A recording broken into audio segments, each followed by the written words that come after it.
मेरे बेटों मेरी बेटियों कि एक कैमरा है जो कभी हैंग नहीं होता, जो कभी खराब नहीं होता, जो हमेशा चालू रहता है। मेरे बच्चों बच्चियों, हो सकता है इसमें से कुछ बच्ची ऐसी होगी जो अगले साल यार दावत को काम आएंगी,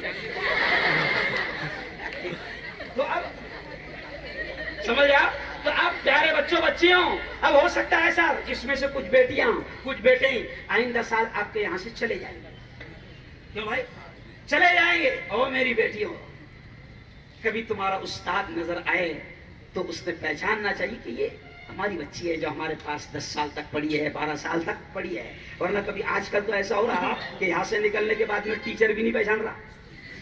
सच्ची बोलो, हो रहा ना ऐसा, है ना? कल मैं एक निकाह पढ़ाने गया, बताऊं आपको, एक निकाह पढ़ाने गया मैं, तो निकाह में तो मेरे पास में एक आदमी यार कल लगा, मुफ्ती साहब थोड़ा सा 10 मिनट और बयान खींच लो। तो मैंने कहा क्यों? तो बोले दुल्हन अभी ब्यूटी पार्लर से आई।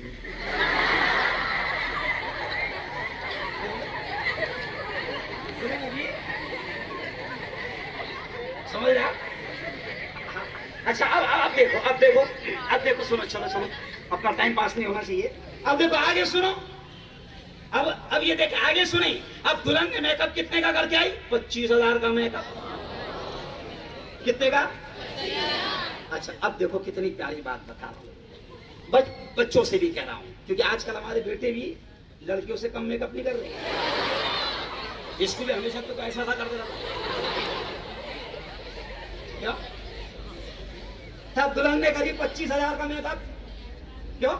अब पहले देखो जितने बुजुर्ग बैठे हैं, हमारी टीचर्स बैठी भी है, पहले यह होता था कि जिस दिन शादी होती थी, निकाह होता था सर, तो बाकायदा नमाज पढ़ते थे शुक्राने की, अल्लाह से दुआ करते थे कि अल्लाह मेरी जिंदगी, नई जिंदगी शुरू हो रही है। मेरी बेटियों, वो नई जिंदगी शुरू होती है, नहीं मालूम कि अब जो जिंदगी में आने वाला है वो किस तरह का इंसान होगा। तो बेटियां पहले नमाज पढ़ के दुआ करती थी, और उस दिन जिस दिन निकाह है वो गलती से एक भी नमाज नहीं छोड़ती थी, ताकि अल्लाह नाराज ना हो और मेरी जिंदगी अगले सुकून में गुजरे है। अब वो 25,000 का मेकअप करके आई, तो नमाज के लिए क्या करना पड़ता? अरे बोलो ना, बोलो, है ना? और वजू करी तो 25,000।